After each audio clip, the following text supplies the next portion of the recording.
Hello, everyone, and welcome to episode 13 of the Trigga Fingaz podcast. We have a really special episode lined up tonight. We're going to be talking about our first ever artist release through the Trigga Fingaz record label, which is a three-track EP called Layers and Stages. Um, I've been listening to this over and over again, and I've already had a really great chat with you guys to gain a good understanding of your EP.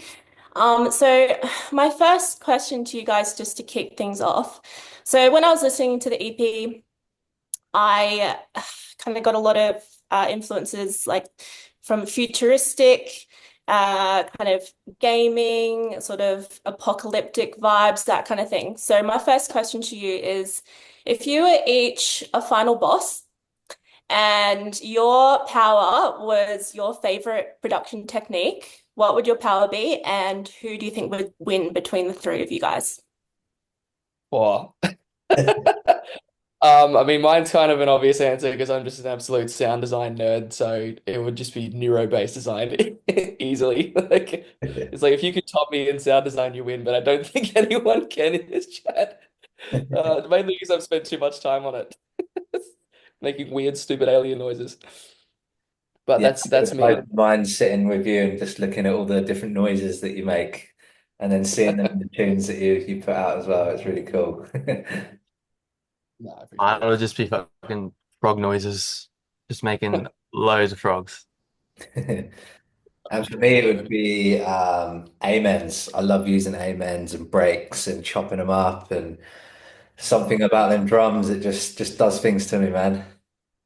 Yeah, just a hammer and snares. Yeah. Like jungle, baby, jungle. Oh my God. Yeah, that'd be fun as. That's Awesome. three pretty interesting bosses. So I just realized I forgot to introduce everyone. So let's do that. Nice.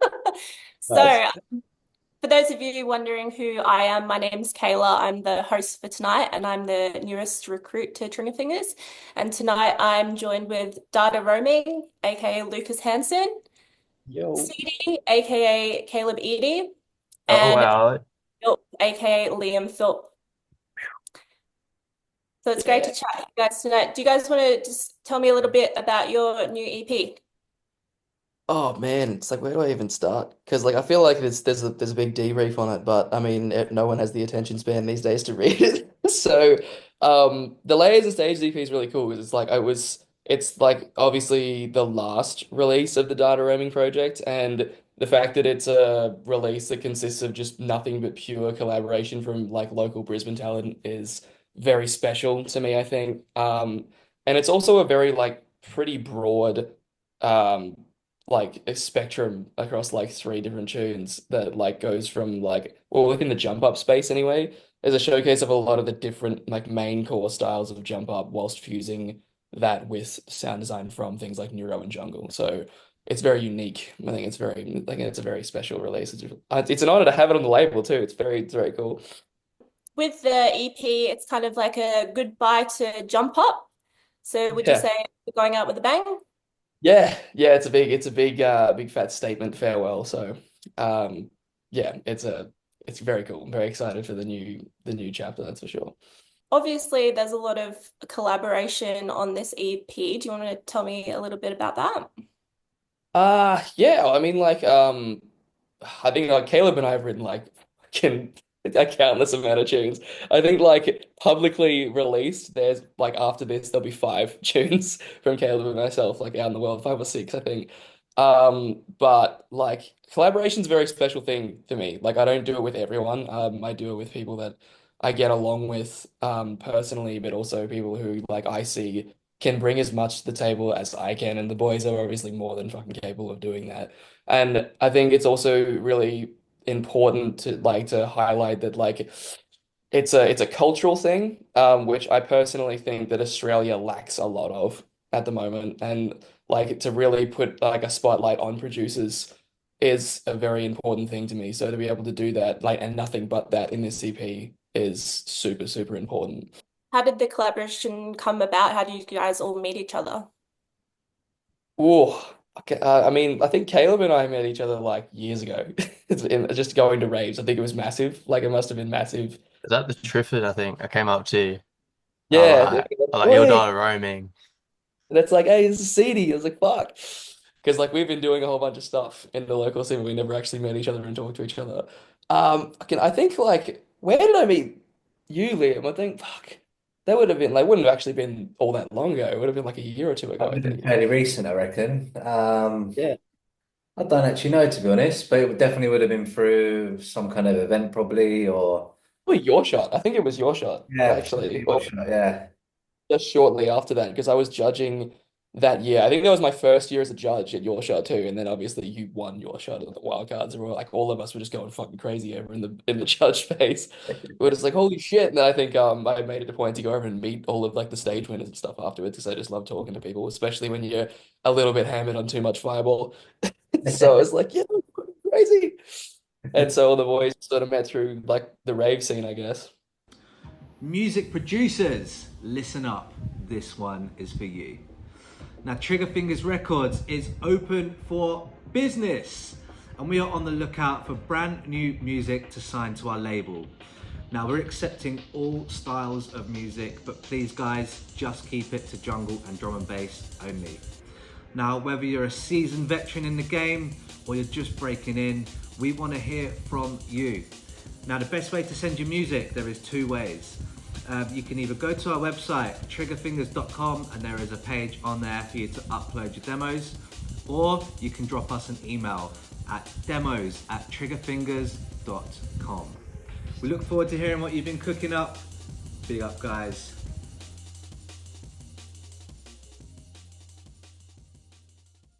So on that topic of collaboration, obviously with everyone's different genres all sort of mixing together, how do you all think that you've kept your individual essence in this EP? Oh, tough question. I actually don't know how to answer that straight up. So someone else take the baton. I'm Yeah, go thinking on, then. about I'll it. go for it because I love the tune that we made together because to me it's just the perfect symbolization of our two styles colliding. Um, Yeah. especially with sort of my jungle influences, your sort of sound design with all the basses and stuff like that, and the neuro kind of sounds to it.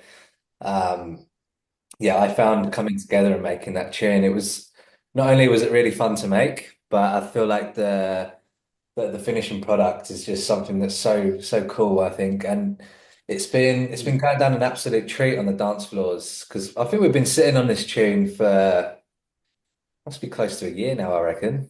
Think So it's close to a year. yeah, Yeah, for sure. I played it in Sydney over the weekend and like there's a video of it and the crowd just fucking loses it. It's just that massive like really over the top fake out. It's just the blood clot sample every time. Everyone in the rave is just yeah. I don't yeah, think I've ever heard a tune with that with the blood clot sample in it that doesn't just completely destroy a dance floor.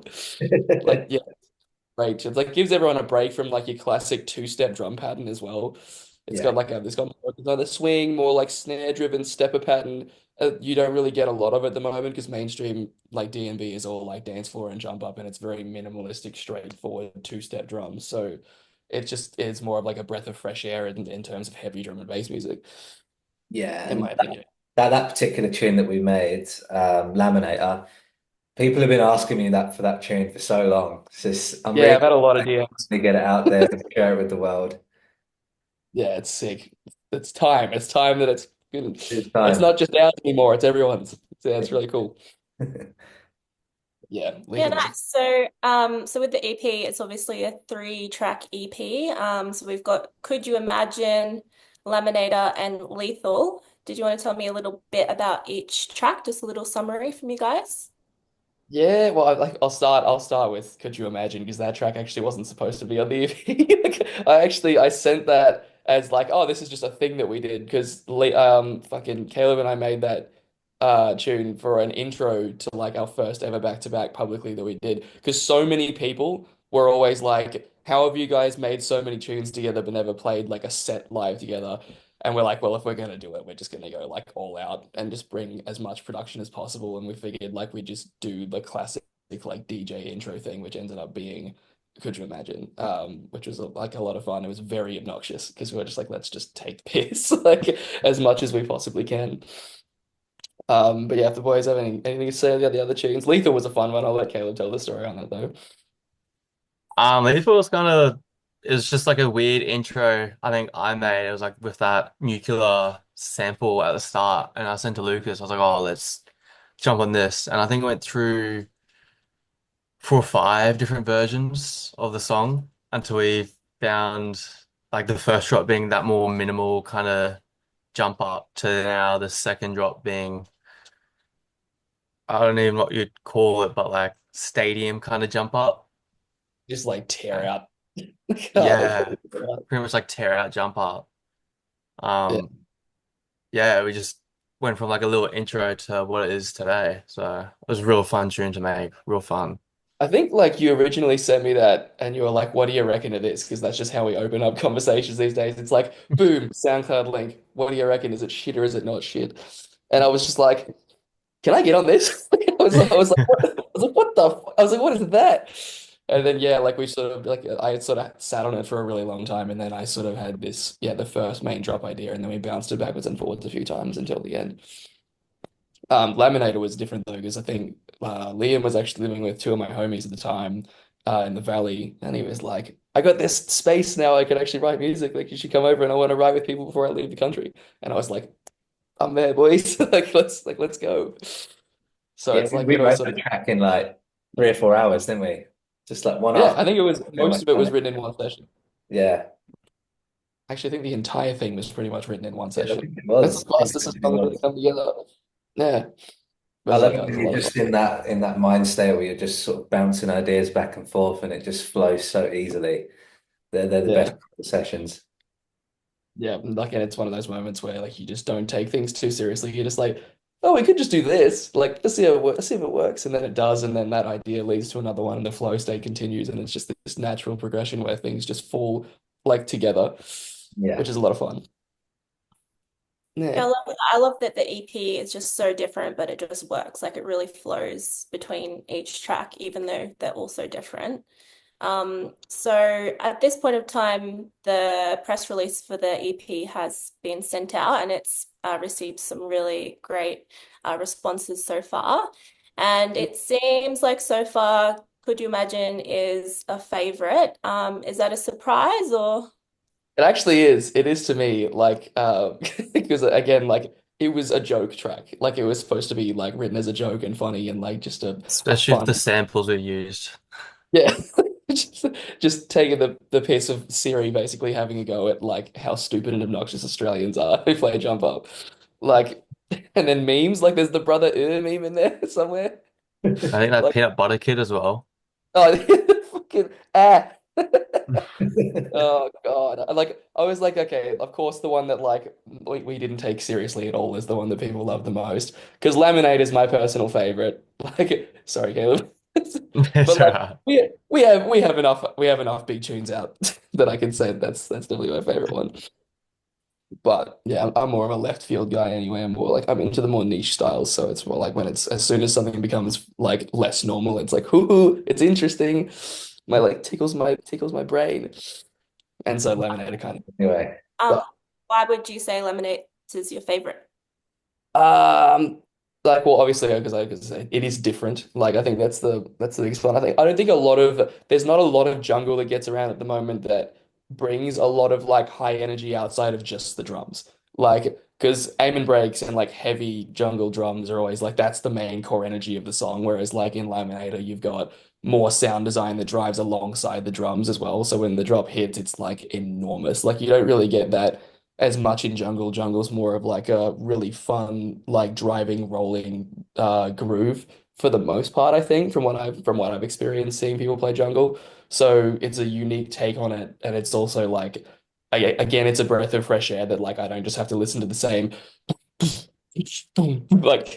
two step like drum pattern the entire time. Like so I guess it's a very fun tune in that way for me. What were some of your sort of like favorite technical processes for the EP? Oh, tough. I mean, I can always say that sound design's one of them for sure. I think especially with a lot of the sound design that was put into that like that EP as a whole, there was a lot of different influences that were drawn in, but I was exploring a lot of new neuro-based stuff at the time that I was having a bit of a breakthrough with. So a lot of the like ironically enough, a lot of my favorite parts of the songs are like really small little snippets of like different like bass fills or drum fills and stuff that I hadn't done before, but I finally had learned how to do after wanting to learn how to do them for ages. So like Jungle was something I wanted to make for a really long time, and I really didn't know as much how to navigate it because I'd always made other things. So Liam just had like the insight of like this is how it goes. Like this is how we're gonna do the drums, and like this is how like this is the fills we need, this is the patterns, and like and I was like, oh shit, okay, cool. So we're gonna go with that. We're gonna do the side chain this way, and like, but the bass design for the most part was like for me stuff that like I'd been trying to crack for ages, and I'd finally done it, and I was like, oh okay, wicked. And then doing the jump up tunes with Caleb, there was like influences from Sota, who's like blowing up now with all these like crazy sort of like laser sounds and like big modern like jump up wubs and stuff, and stuff that's just not it's not just frog bass sounds the entire time as like modern jump up is. There's like big weird crunchy yoi like unstable yoi basses that like are kind of a bit of a callback to previous releases too, which is really cool in my opinion. Yeah, what about you, Caleb? What was your favorite part about the collaboration on the EP?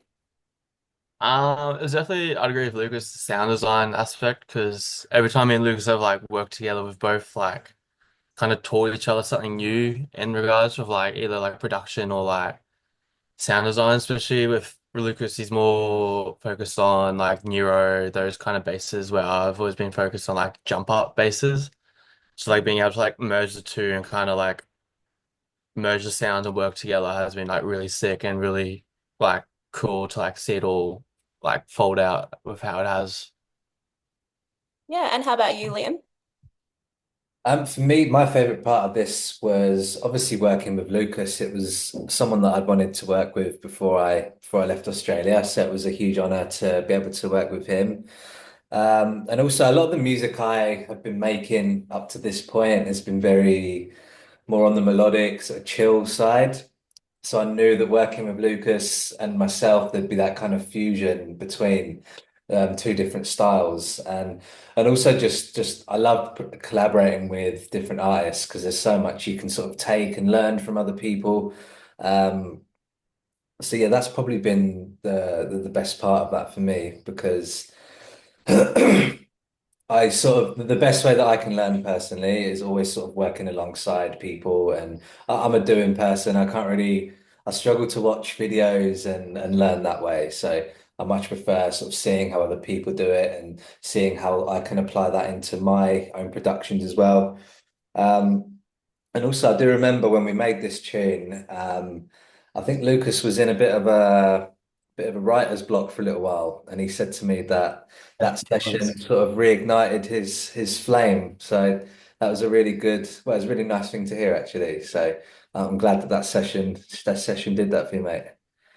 Yeah, dude, it was crazy because I remember like that. I think that was one of those. I had a few of those moments throughout this year, actually. There's been like solid chunks of like 2 to 3 months at a time where I was just like out of it. I had no decent ideas, like, or when I did have an idea, like writing music started to do the opposite of what it's always done, which was make me happy. Like, I was always like, I'd do something and be why am I even doing this anymore, man? Like this is it's so generic. It's so the same thing that every other person is doing, and I'm just like riding. I feel like I'm just riding a wave that I'm not supposed to. And then like we sat down to do this, and it was just like different, and it was fun, and it was like outside of the realms of what every other person and their dog was doing. So it's like, okay, cool. This is actually like this is a step out of the comfort zone. And I feel like, that's probably one of my biggest pieces of advice to people who do suffer writer's block is like do something different. Try something you haven't done before, take a step outside, explore things, especially with a collaborative partner, like where both of you can sort of sit there and mutually assure each other that like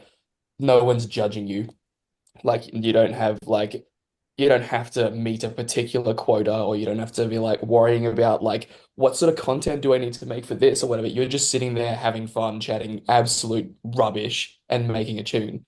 And it just comes together that way. And yeah, that's a big one. Not taking yourself as seriously. Like, yeah, I did walk away from that day being like, oh, we're back. We're so back. Like, let's go. Um, so Liam, for an EP that's predominantly sort of neuro and jump up influenced. How do you think jungle has found its place in this EP, and why do you think it worked? Um, I think if I'm ever going to collaborate with someone, I have to sort of bring something that resonates with my sound, and I think that's where the jungle sort of influence comes from. Um, and I think it works really well with this EP. To me, this EP is almost like it's like a story. It sort of starts in one place, the crazy intro. Then you go into Lethal, the sort of heavy jump up, and then I think the sort of jungle tune at the end, it really sort of puts a bow on the EP for me personally. And Caleb, with your contribution mainly being Jump Up, and with some of the EP kind of being a piss take on the current Jump Up scene, what do you think about the current scene at the moment compared to its heyday? Um, I feel like currently jump ups are probably its highest at the moment with headaches and soda, and with it becoming so mainstream at the moment that it's probably at its peak. But in the regards of, I guess, sound design, it's probably at its most craziest where compared to what it used to be, where it used to be mainly focused on like the drum grooves and like the nice womps and like more minimal but more groove. So yeah. Like you listen to stuff that like Mackie G was putting out in like 2018, 19 versus the stuff that we're hearing now from like Headaches and Similar, and it's like it's a totally different world now. It's like a whole different game, like gameplay, pretty much. Yeah, I have to say, Jump Up is sort of unexplored territory for me, but listening to your EP, it definitely converted me. Um, and I was listening to the EP over and over again to write the write up for the EP, and my dad was visiting me, and he got into Jump Up too, and he followed all of you guys on Spotify. So Yeah, the Let's boy. go. Yeah. Yes, we um, need more ravers. yeah, so talking about how the EP is received, what's one thing you would want listeners to take away from the EP? Um, That's a tough one. I feel like I obviously with everything that you put out as an artist, like you hope that people enjoy it. Like that's the biggest thing. I hope that, you know, if you listen to it, you enjoy it. And like if you're a DJ, give it a rinse in your sets if that's something that you connect with in that way.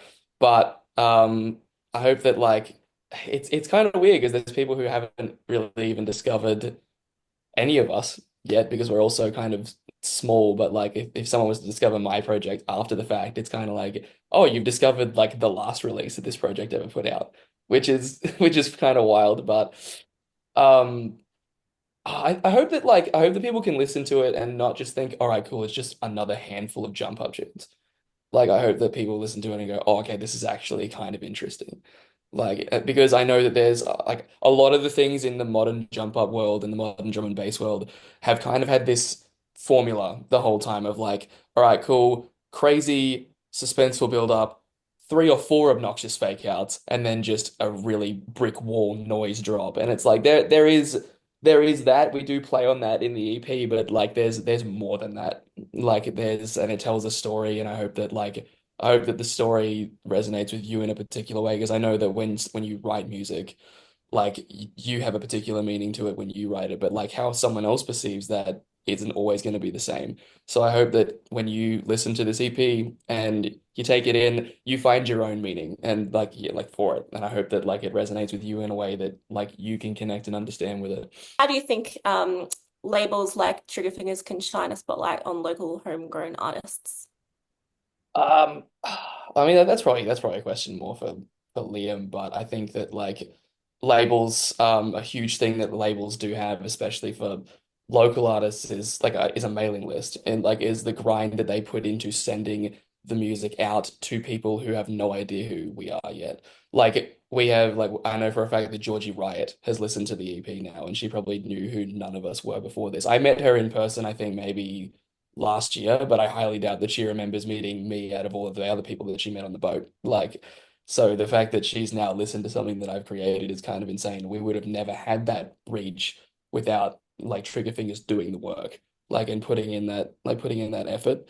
So that's a huge one. And like and a smaller label obviously has to build when you start, but like that's it's almost like a lot of people don't get that that's a great thing because you have to start from the ground and build a community from the ground and who's on the ground? It's us, dude. We're the small guys, the little guys on the ground. Like, and you can only make it bigger if you do it together. So that's how the story goes. People need to understand that more, in my opinion.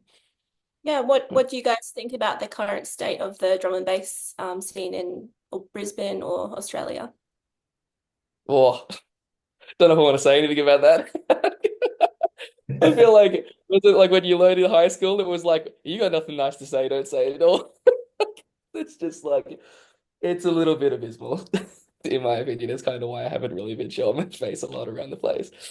Um, I think I said this in a group chat though. I think the way that I'll describe it is that like there is a little bit of a lack in community and culture, in my opinion. Like there's not really, and there's not as much exploration that like as there should be. Like in Brisbane, I can't really speak for everywhere else because I haven't been everywhere else, but there really isn't enough support for producers. Like I'm such an advocate for local producers, obviously being one, I'm a bit biased, but like the producers are the future. Like they're the next wave of artists. Like, you know, a local DJ can only do so much. It's like you're building your life off the backs of our hard work. We pour blood, sweat, and tears into this, and yet we don't get so much as a thank you, let alone a single dollar half the time. So, like, but that's never going to stop us. Like, we're never going to stop doing what we do because we love it and we're here for the culture of it. But there's just not enough respect for that in like Brisbane, let alone Australia in general, from what I've seen. And it is a little bit sad, but I do have faith that it'll come back. There are things slowly being put in place in Brisbane, I've seen, especially from people like Caleb who run tempo events, like who are putting in the miles to still bring fun, exciting events and culture to Brisbane that's not just the same dance floor and jump up acts from the Beatport Top 100 over and over again. There's like, and you know, especially with Trigga Fingers, like there's more events for rollers and jungle and liquid in areas of drum and bass that people haven't even explored yet. Like that's the biggest thing. Looping back to the start of there needs to be more exploration. People need to put more effort into just stepping outside the box a little bit. But yeah, Yeah, I'll let there you is a weigh. lot of promoters playing it safe at the minute, and I think that's why you're seeing the same acts coming through. Sometimes two or three times a year, the same people coming through, and sort of lesser known um, artists. People don't really want to take the risk on them, you know, which is a real shame because Brisbane misses out as a city. Yeah, it's great you can see Chasing Status twice a year, but what about these other acts that are coming through, different subgenres of music and I think another thing that we're going to be working on next year is sort of spreading awareness to drum and bass and the different types of music, different artists, different labels, and just trying to, I don't know, bridge that gap and try and get more people to open their eyes and have an open mind about sort of looking at different things that they're not quite used to. Because I feel like in Australia, drum and bass is still very new to Australia from what I can see. So, there's me. I'm a purist. I've listened to this since I was a child, and I listened to like all the old school stuff. But yet, some of the old school artists they can sell out a show in Australia that they would sell a village hall in the middle of nowhere in England on a Tuesday night, probably. So it's just about sort of educating and spreading awareness on the different artists and the different styles that are out there, and that is something that we've been working very hard on in the last 2 years, and we will be um, working towards that again next year, especially in the event space. Yeah, for sure. Yeah, Caleb, did you have any thoughts around it? Um, Not as much, but I know Brisbane does struggle with selling tickets in the sense of like when you bring artists due to like inflation and like common like people problem. That's what is stopping Brisbane scene from growing a lot is people can't afford going out. They can't afford the Ubers. Like drinks are now like $12 for like a standard which affects because people don't realize you can go out being sober. You don't have to drink, you don't have to do any of that. And it stops, like, for example, like Liam said, like when you bring big artists that would sell over in the UK with no doubt, you bring them to Australia, they just won't. Like, there's just not that scene. And especially with venues and the cost of venues, it also plays with people having to pay more for tickets. Mm. Yeah, I think it's Uh, a really good opportunity just to grow our own scene instead of, you know, Yeah, copying it you really is still. such a like it's just I think it is just a current lack of culture because as the boys said, drum and bass is still very new to Australia, so people haven't explored enough yet. But like, yeah, a lot of people don't understand what goes into actually running events and building a culture for it here. But again, with the current era, there's like people don't really have the attention span to explore more at the moment, being post-COVID world. So, it's tough, but we'll get there. We will get there. Yeah, nice. Is there anything else about the EP that you'd like to be translated to listeners for them to know? Uh I don't know. Outside of like, you know what, when it comes out, go into your living room, whether it's on a TV or a UE boom, or if you've got a set of monitor speakers, crank the shit out of it and enjoy it as loud as you possibly can, because that's what it's supposed to be about, man. It's about raging and it's about skanking out on the dance floor. So get amongst it, enjoy the music because we all of us poured blood, sweat, and tears into it as every other producer does. So I hope that and every producer says this on the planet, but I hope you guys enjoy it as much as we enjoyed making it because it's just like artistic philosophy thing. But yeah, what goes around will come around. Have a blast. And it's been a pleasure for the last 6 years as data roaming to play and release music. And I'm not gonna say anything about what's coming next just yet, but it's gonna be just as exciting, if not more so. So gang, it's been an absolute vibe. Nice. What about you, Liam? gang, Anything else gang. about the EP? Yeah, again, I just hope that everybody enjoys it as much as we did making it, and the tune that me and Lucas did. People have been asking for it for so long, so I'm just so excited to get it out there finally. Um, and it's been an honor to be part of Lucas's last project as Data Roaming. So thank you so much for having me on board, mate, and thanks for trusting in Trigger Fingers to host this amazing EP as well. Big up. Like it was something that was coming for a while because I remember when you told me first to be like, hey, we're gonna turn it into a label. And you were like, we want to do some demos. And I know Nico asked for a demo as well. And I was just like, I'll do you one better. Here's three of them. And we can just like rip in that way. And it's been cool to see it all like come together.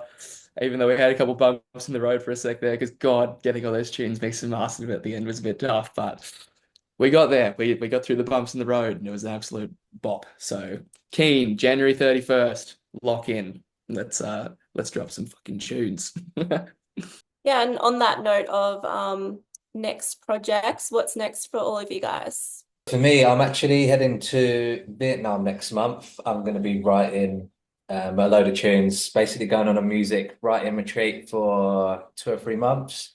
And then I'm going to be heading back to Europe for spring and summer. So I've sort of established my name over in the southern hemisphere. So I'm hoping to do the same over in Europe and, just see where this crazy music thing can take me. Huge. Nice. What Wild. about you, Caleb? Any new projects or experimenting with any new sounds? I've got two releases coming out this Friday on Face Records, the label in the UK. And then after that, fairly Huge. certain it'd be this one, and then another one with Lucas and a rapper that we've got from Brisbane, Zeus, coming out on GTA Records. So those are so far what's coming up. Huge. Absolutely. Oh man. I am moving to Canada in about 3 or 4 months. I think April is probably going to be the time.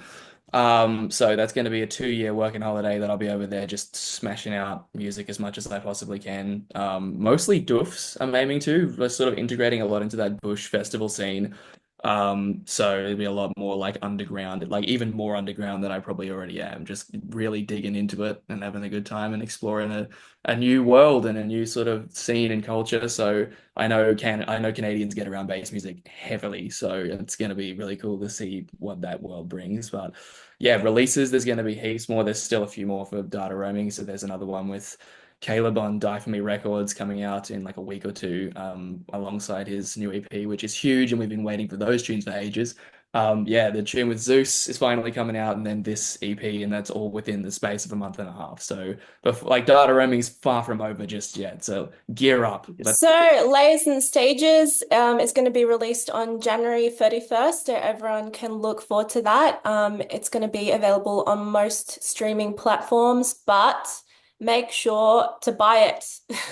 Spend some money, spare a bit of spare change to support our local artists and help grow the drum and bass scene. Yeah, get Been great, amongst. you guys. Let's get a little trigger fingers happening. Yeah, let's go. Big Fingers up. crossed, baby. Yeah, let's do it. Let's Good. rip in. Yes, yes, people, it's Filthy Philp here.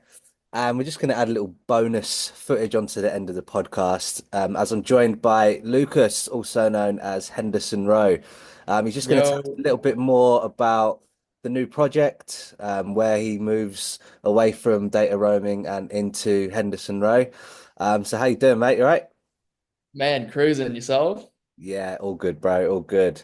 Yes, tell us a little bit more about the reason for sort of leaving data roaming behind and what's next. It's a pretty long story. I think like obviously I made a post about it. There's like a 10 or something slide post, but there's actually a whole bunch of stuff that like I didn't put in the post because I was like, if I keep going, I'll just ramble on for ages. But it's funny, like one of the key things about the name and like the reason for the name, I fully just forgot to put in the post. Like Henderson Row is actually the name of the street I was raised on. So it's a very personal name. Like my mother built the house that she raised me in on that street. So with that name, with it being very personal, it's very much about me and what I want to do. It's about being selfish for the right reasons, I think. It's about going down an artistic road that you know is right for you, despite what other people or like the masses will think. Because for too long with data roaming, I was kind of like pulled into this like phase of like people pleasing, clout chasing, gotta shake the right hands, even if you don't like the person of the hand that you're shaking. Like it's just like to get somewhere. And it led to a whole bunch of stuff that just wasn't fulfilling, like at all. Like I literally fell out of love with the one thing I love to do the most in the world. And it's a very depressing wall to hit when you get to that moment. Like it's pretty wild. The writer's block that came from that was unruly, dude. Like, oh, Jesus. Yeah, I think, but like once you really choose to do what you want to do, everything becomes so much easier. Like making music literally just pours out of you like it's no, like it doesn't take effort to do anymore. It's not like, oh, I need to follow this particular sound because that's what's cool at the moment, or I got to put three different fake outs on because that's what everyone's doing. Like, but what do you want to do, man? Like that's the question that you got to ask yourself. So that's what I did, and then I finally did it because it was kind of a pipe dream for a really long time. Like I thought about doing it for ages, but I never had like the guts to do it until like the end of last year. Yeah, I think that's most of what I wanted to say. But it obviously with every brand, there's a handover period from one chapter to the next, and like data roaming was like letting it go was really, really tough. Like because the same like data roaming and Henderson Row have the same birthday, which is January 1st. And so like literally as the new year ticked over to midnight, it was like data roaming just walked out the door because it's like, man, you don't need me anymore. It's all good. Like it's like you boys you got it from here. So it was very emotional, but it's also very cool. And it's still not over yet. There's still a little bit more to come with the Layers and Stages EP and stuff like that. So still some fucking bangers to be had just yet. Yeah. Yeah.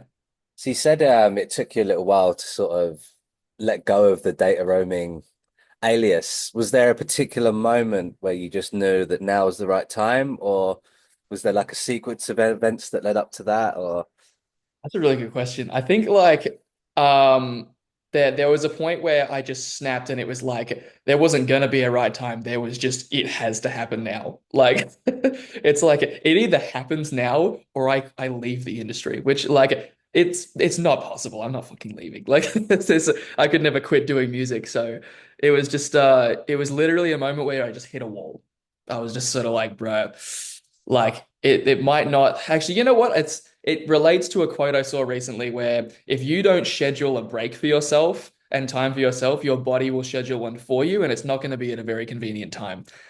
And it happened right as I hit like the most ridiculous burnout. It was just sort of like, boom, see you later, mate. It's over. Like, this is it. We're done now. Like, let's wrap it up, move on. I was like, oh shit, this is happening really quickly. And so all the ideas started pulling together. But um it's yeah, it was really intense because once we clicked over to this year and like the new brand went live and stuff, it was all really like, oh shit, this is real now. Like yeah, this is actually happening. Like, and I'm just hoping that I can really just meld and ease the transition out as smooth as I can for the people who have been like long-term followers, which by the way is ridiculous to even say. That's so cool. Like it's I'm getting a lot of supportive messages at the moment. It's very overwhelming, but it's I awesome. appreciate it. Makes it all seem worth it when you have people that are following you and they really appreciate your work, you know? Yeah, it's like, my God, the people who take the time out of their life for the little guys, man, like the Yeah. goddamn best people. Like that is like I can't preach any higher than that. Like, thanks for taking the time out of your life to even give a single fuck. Like, means the world. Yeah, Oh. awesome, man. Um, so how would you say that the style of Henderson Road differs to the style of data roaming? I would say that there's actually nowhere near as much drum and bass. That's the biggest one. The most obvious one is that I'm actually moving into a wave of music that I've wanted to explore and be a part of like prominently for a really long time, which is the halftime world. Like the sort of neuro hop, glitch hop, halftime community. Like I've always loved every single person I've met in either in person or online through that community, and I've loved the sound and like it's a very complex and strange world of electronic music, and I feel like it suits my personality a lot because I'm a bit of a weird dude. But um, that's a very obvious one. The actual sound design and things like that is almost relatively the same. Because if you listen to the Healer of Wounds EP that I released as Data Roaming, you'll hear a lot of the Henderson Row sound in that EP. I think that was actually the moment where I was like, I looked at that EP of two really sort of cool, deep neuro kind of drum and bass tunes, and I was like, this is my sound. This is what I want to do. And it sounds like me. I haven't heard anyone make stuff that sounds like that, which is really cool. But I lost that shortly afterwards when the big, like, sort of Simula style wave came through. Because when Simula was just doing his thing before the wave started, and like it was so inspiring. I was like, I wonder if I can muck around with that. But the problem was I got too obsessed with that sound, and then that sort of just grew into a mainstream jump up sound that kind of masked what I really wanted to do with sound design, because I've always been a big nerd with sound design. So now the shackles are off. It's back to actually honing in on what the vision is, and that sound returns a lot in the Henderson Row project, which I think is really, really fucking cool. And I'm excited for all the new music to come out and showcase what the real sound was meant to be like the whole time. Yeah, Yeah, yeah, wicked, mate. So people probably don't know, but they've already heard little snippets of it already in your yeah, previous work, but it's sort of going to be authentic and full blown with the new work, which is yeah. cool, man. I'm really excited. It's going to be awesome. The first tune comes out January 24th, and then it's followed very shortly by the Layers and Stages EP. So a lot of really fucking cool music is coming. There's actually little tiny snippets of Henderson Row sounds in Laminator as well, which Yeah. is really, really sick. I love it. My personal favorite, such a tune. Mine too, mate. Mine too. And I'm not being biased or anything, It's, but oh yeah, we're not biased at all, boys. this sort of reminds me of I don't know if you ever watch WWF back in the day. Oh my They God, had I a guy really love called Mick Foley, and he'd have four different characters, and each character had its own style. And on some yeah. night, you might see the three different characters in one night. Yeah, it's like what's happening right Yeah. now? crazy. Oh, but But that's yes, awesome, mate. So you've been in the studio, you're making loads of new music for sort of Henderson yeah. Road. So you got a busy 2025 ahead? Yeah, huge. There's a lot of really, really cool things on the horizon. I guess every artist who's doing something says that, but Yeah. there's more than an album's worth of content, like music wise, stashed up now. Some of it's or most of it's done, some of it isn't, but they're all really, really cool ideas in their own right. And there's gonna be like finally there's gonna be a narrative with the discography that I'm doing. I think that was the biggest thing is I just wanted something to reflect me truly and wholeheartedly. And somewhere along the way, data roaming wasn't able to do that anymore. It sort of got too far gone and too lost. And it wasn't going to be something that I could look back on in like 20 years and just look from the start to the end and be like, that was truly authentic the entire time. So that's what Henderson Row is going to be. But yeah, there's a couple of EPs in the works. Yeah, a new single comes out in 3 weeks, and then finish up the data roaming stuff, and I got collabs with like Solar coming out in February, which is going to be really cool as well. Some deep shenanigans. So yeah, I think there's stuff planned until May. I don't have anything planned after that. So yeah, as well as gigs. So that's gonna be yeah, one or two gigs at least in ours.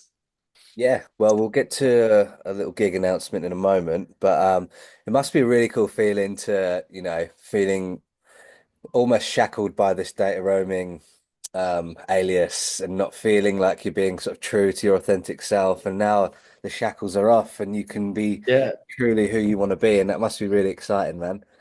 Yeah, it's a very freeing feeling, man. It's also a very weird feeling because like when I made data roaming was my first big like stride into doing the music thing as a professional like practitioner, alias, whatever. And I was in love with it. I was wholeheartedly invested in it, and I put so much of my time and journey into it. And it's a really weird feeling when that thing that you were so in love with starts like literally strangling you. Like Yeah, it turns on you, and like the thing that like instead of going in an upwards direction, you literally just plummet and you have no idea why. Like, so I can't stress it enough. Do what you love because you love it. Don't fucking ever give in to some people pleasing, clout chasing, imposter syndrome bullshit. Like, always stay true to your vision because you'll be the happiest version of yourself and you'll also be the most successful version of yourself. That's as an artist, anyway, from my experience. yeah. Like, And you'll yeah. also make the best music that you can possibly make, Yeah.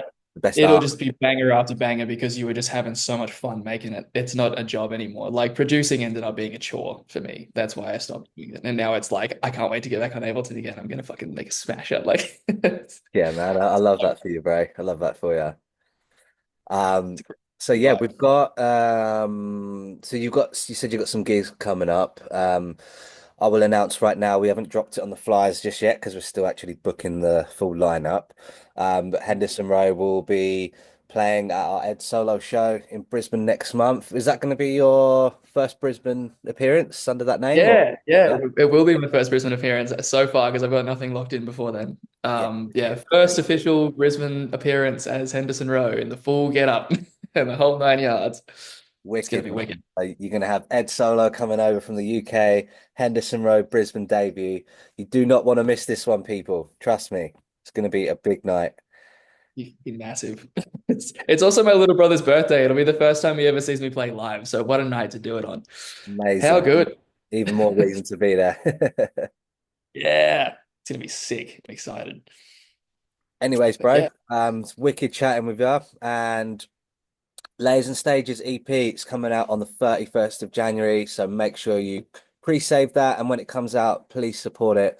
We are independent artists and we need all the support we can get from everybody out there. So it really means the world to us. Just a like, a share, a listen, anything you can do. It really, really helps us out. So um, yeah, Brizzy and Oz seen on the way up in 2025. fuck yeah, Let's man. Let's make it happen.